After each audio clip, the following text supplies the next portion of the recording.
Olá, seja muito bem-vindo a mais um episódio Flash Score. Você está curtindo pelo nosso site? Então navegue, fique à vontade em flashscore.com.br. Eu tô pelo YouTube, Azevedo, então já chega deixando o seu like, comenta e compartilha. Se inscreve no nosso canal, porque é hora de falarmos de Copa do Mundo. A eliminatória é aquela preparação para a Copa onde nós estaremos. O Brasil já está garantido.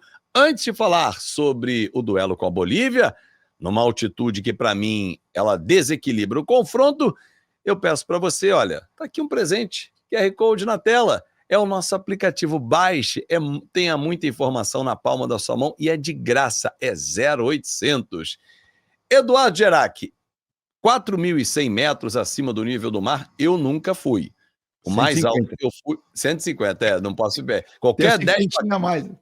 Qualquer 10, 40 ou 50 para frente é coisa, para baixo a gente ajuda, né? Mas eu tive em Quito, que dá 2.850, né? Arequipa 2.350. Claro que eu não sou o atleta, não tenho a performance do atleta, nós, cidadãos comuns, sentimos. Você sobe uma escada, você fica mais ofegante, parece que o ar não vem, o ar fica rarefeito. Daí vem essa explicação do ar rarefeito. Mas os atletas que já encararam altitudes acima de 3.000, 3.600 e tal, acho que, se eu não estou equivocado, La Paz é 3.600. Eles reclamam. Uns 400, 500 metros de diferença. Pedem balão de oxigênio. Eu lembro que em Oruro também, teve também aquele jogo do Flamengo em Potosí. Mas enfim, a Bolívia levou o jogo lá para o alto do morro. Ela ainda tem interesse na competição, porque ela tem chance ainda de chegar à Copa do Mundo. Mas o que esperar do Brasil, que vem de uma ótima partida contra o Chile, uma grande vitória convincente na despedida dos gramados brasileiros. Edu, tudo bem? Tudo bem sim, Fábio. Abraço a você, a todas e a todos que nos acompanham. Não, é desumano. 4.150 é desumano. Lembrando assim, né, que às vezes o torcedor e tal, claro, não se apega muito aos detalhes, né?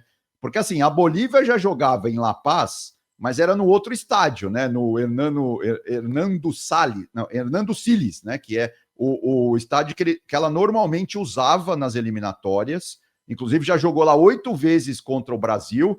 Foram 3 vitórias de cada lado e 2 empates. Inclusive, a primeira derrota da história das eliminatórias lá nos anos 90 do Brasil foi para a Bolívia, lá no Hernando Siles, né, lá em La Paz. Só que agora, de um tempo para cá, a Bolívia foi para uma cidade mais alta ainda, né, que é o El Alto, né, que é o Alto, basicamente é isso em português, que fica 500 metros acima de La Paz. É realmente no morro. Eu nunca fui, mas eu já vi imagens, né? Já vi reportagens sobre isso. Você pega um teleférico e ainda sobe mais um pouco até esse. É uma outra cidade, inclusive é um outro estádio. Vai ser a primeira vez que o Brasil joga no estádio municipal lá de El Alto. Realmente é uma coisa desumana. Eu acho que a FIFA deveria, de alguma forma, intervir nisso, né? Fazer um limite ali de altura, sei lá. Mas, enfim, eu já tive a quase 4.000 metros também, e até tive era um passeio turístico ali no Atacama, né, em cima dos Andes também, lá para ver os geysers, né, aquelas erupções de água que saem do fundo da terra e tal, e era para ficar só 2 horas, a minha van quebrou, eu fiquei quase 8 lá em cima. E realmente chega uma hora, meu, que você dá 5 passos e começa a pensar. Eu passei mal na descida, mas enfim, fecha o parênteses. Realmente é uma coisa complicadíssima. Então, assim, em termos de teste, Fábio, eu acho muito difícil a gente querer analisar alguma coisa num jogo nessa altura. Realmente o Brasil vai lá para, claro, tentar o resultado e tal, mas tudo bem, talvez até o Samuel Lino seja usado pela primeira vez pelo Carleto, né, uma das opções ali do ataque, mas realmente é muito complicado você fazer qualquer análise. E como você disse, né, a Bolívia vai estar correndo atrás da bola, porque a Bolívia ainda sonha com aquela última vaga na repescagem, né? Só para resumir rapidamente, né? O que ainda está em jogo nessa última rodada? A Venezuela, que vai pegar a Colômbia em casa, está 1 ponto à frente da Bolívia na tabela de classificação. Só falta isso para ser definido. Quem vai para a repescagem pela América do Sul? Então, assim, se a Venezuela vence a Colômbia em casa, aí o jogo da Bolívia não vale mais nada também, porque pode ganhar de 10-0 do Brasil, que não vai mudar nada. Agora, se houver um tropeço, os jogos são todos mais ou menos no mesmo horário, né? Se houver um tropeço da Venezuela, se, por exemplo, a Venezuela empata com a Colômbia, a vitória da Bolívia coloca a Bolívia na repescagem. Lembrando que a Bolívia não vai para a Copa desde os anos 90 e a Venezuela nunca foi para uma Copa, nunca foi para uma Copa do Mundo, né? Então, assim, tem realmente coisa em jogo aí. Mas, voltando à sua pergunta, né? É muito difícil a gente fazer qualquer análise. Agora, e a gente tem até a primeira tela aí para mostrar do Brasil, Fábio, em relação ao primeiro jogo, em relação a essa data FIFA, eu acho que tem uma coisa interessante para a gente discutir, né? Primeiro que eu acho que o Luiz Henrique alugou ali um apartamento na cabeça do Ancelotti. Do jogo. Porque eu acho que ele não era um dos principais atacantes aí na lista do Ancelotti, mas depois desse último jogo ele tem que virar, né? Tem que ser um dos principais jogadores aí, porque jogou demais realmente no segundo tempo, ele mudou tudo. E aí ele foi, o Carleto foi perguntado na coletiva, né? Temos até a frase aqui do Carleto sobre o Luiz Henrique. Ele falou: não, tem um talento extraordinário, é muito forte fisicamente, fantástico no jogo de 1 contra 1. Ele mudou o jogo com o seu frescor. Então, assim, o Ancelotti, vamos dizer assim, no bom sentido, né? Sentiu o golpe.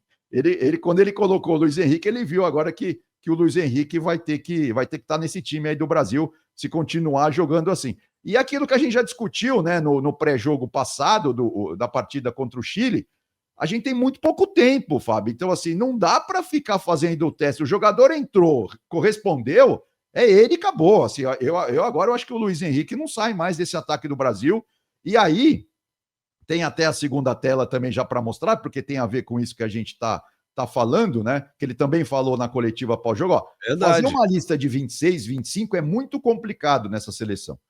Outro treinador, ele quer dizer, outro treinador de outras seleções, né? Sim. Tem menos dificuldade do que eu posso ter nos próximos meses. Mas isso tudo é muito positivo. Por que ele diz isso? Assim, se a gente for pensar numa lista de 26, se a gente pegar 2 jogadores para cada uma das posições, a gente está falando de 22 jogadores. 22 mais goleiro e tal. 23. Aí sobram 3 jogadores para qualquer posição, né? Ou seja, ele não vai chamar, eu imagino mais que 8 atacantes. Se a gente pensar, tudo bem que você pode considerar que ele vai jogar com 4 atacantes. Então ele vai chamar no máximo ali, 8 ou 9. E ele já tem uma lista quase toda, porque assim, ó, se a gente for pensar pela direita, o Vini Júnior, o Estevão e agora o Luiz Henrique, já são 3.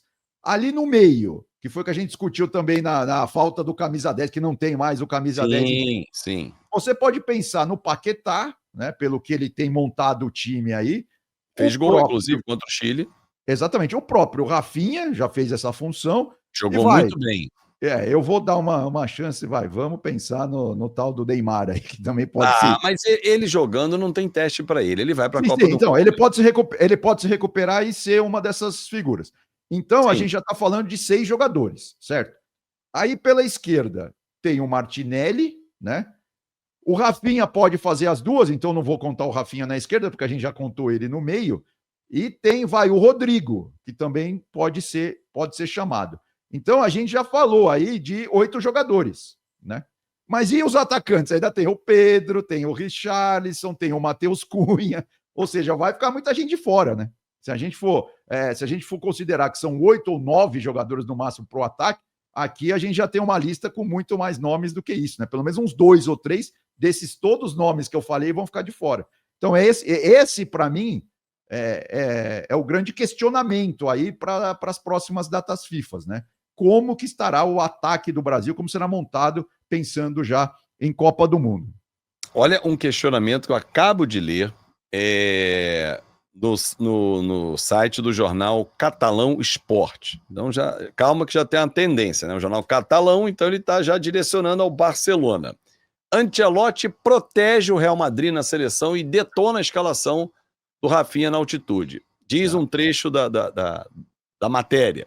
Enquanto Vinícius Júnior, Rodrigo e Militão descansam em Madrid, o Ancelotti pressiona o Rafinha, que treinou entre os titulares que vão jogar a 4.100 metros, 150 metros de altitude. Um escândalo, vai tomando forma. O Brasil não joga por absolutamente nada. A seleção já está classificada. Por que não poupar o Rafinha? Será que tem isso ainda na cabeça do Ancelotti, Real Madrid e Barcelona? Eu vou prejudicar o Barcelona utilizando o Rafinha, ou ele está pensando só na seleção brasileira, Edu? Não, ele está pensando só na seleção brasileira. Assim, eu conheço um pouco da imprensa espanhola. Ainda mais local, né? Catalão. Exato. Os jornais de Barcelona puxam para o lado do catalão, os jornais de Madrid puxam para o lado merengue, não tem muito jeito, não. É bem por aí. Não tem isenção. Exatamente. Assim, a questão principal para a gente aqui, pensando já em Copa do Mundo, é que realmente esse jogo você pode rifar. Não dá para analisar, não dá para. Né?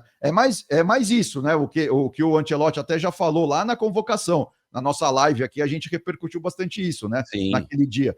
Que é essa data FIFA é mais para ele entender como que os jogadores se comportam em grupo, a questão do caráter, né? E parece que esse grupo está dando liga nesse aspecto, viu, Fábio? Assim, tem muita gente que eu conheço que tem uma ligação um pouco mais, tem contato um pouco mais direto com esse grupo aí da seleção brasileira, e jornalistas, né, pessoal da imprensa, estão me dizendo isso, falou, ó, esse grupo realmente parece que está todo mundo bem, o pessoal se dá bem e tal, e isso faz muita falta, faz muita diferença pensando em Copa do Mundo, que é um tiro curto, que muitas vezes você tem que se entrosar fora de campo, porque não tem tempo para treinar, né?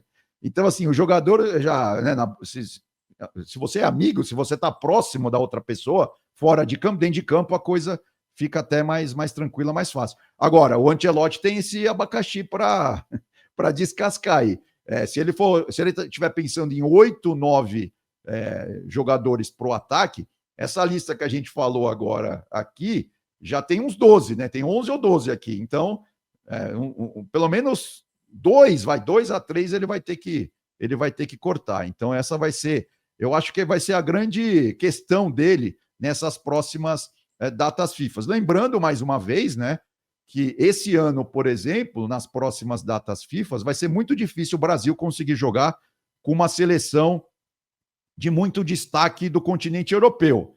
Por quê? Porque do lado da Europa as eliminatórias ainda estão comendo solta, né? Vão até novembro e o ano que vem, na primeira data FIFA, em março, ainda vai ter o play-off na Europa. Mas claro que a gente já vai ter 12 seleções classificadas da Europa. Então, talvez o ano que vem o Brasil consiga jogar contra algum time da Europa, né? Nessas datas FIFAs ainda não está ratificado, mas a tendência é que o Brasil jogue contra o Japão, contra a Coreia do Sul. Isso, essa é a tendência. Até o presidente Samir Chad falou até em entrevista para nós, lá depois da coletiva, que faltavam ainda os contratos, assinar e tal.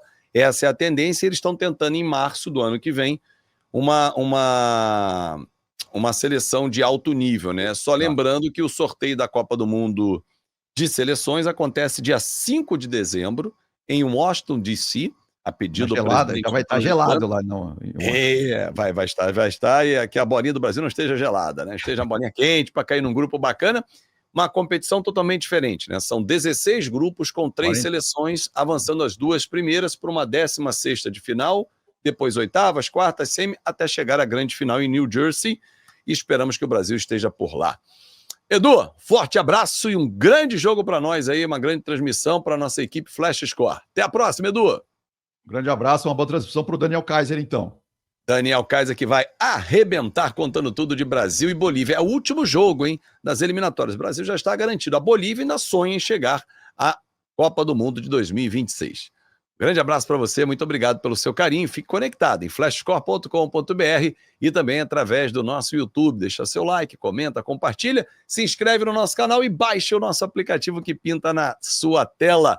E lembre-se, Flash Score, leia o jogo como ninguém.